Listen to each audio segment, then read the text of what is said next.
Oil companies are posting some big gains, and that's one of the focuses tonight of Our Economy, Your Future. So is it all connected to the ongoing rise in gas prices? Well, amidst the jump at the pump, both the ExxonMobil and the Shell companies reported first quarter gains in the billions.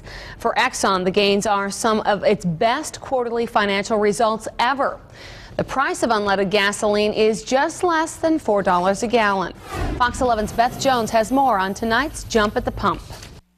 As gas prices teeter near $4 a gallon in northeast Wisconsin, consumers say enough is enough. For the guy that's making, $30,000, $40,000 a year, and he's got to take care of his family, and you're sticking $250, $400 in your gas tank a month,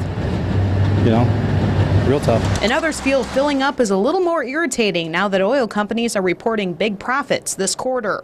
It's not fair, but, nobody ever said life was fair. Shell reports its first quarter earnings rose 60% compared to last year. The company's net profit was $8.7 billion. ExxonMobil, the world's largest publicly traded company, reported a net income of $10.65 billion in the first 3 months of the year.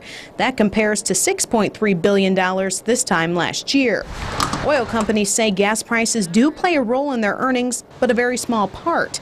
Exxon said on a company blog this week that it has little control over the price of oil, which has risen to more than $110 per barrel.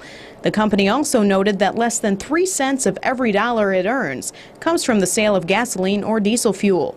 Shell officials say their increased earnings are driven by higher industry margins and their own operating performance. According to the company's website, political instability, weather, and the difficulty of access to supply all affect the global price of crude oil. While that news still might not sit too well with consumers, those who have stock in the company may feel differently. Ken Petter with Robert W. Baird & Company says net gains like this means good news for shareholders. You may not realize it, but you probably own one or two or many of these companies in your portfolio. So even though you see it at the pump, you're benefiting in your 401k. But some consumers say they'd rather just see less coming out of their pockets at the pump. Is there any relief in sight? AAA officials say it's too tough to tell. In Green Bay, Beth Jones, Fox 11 News.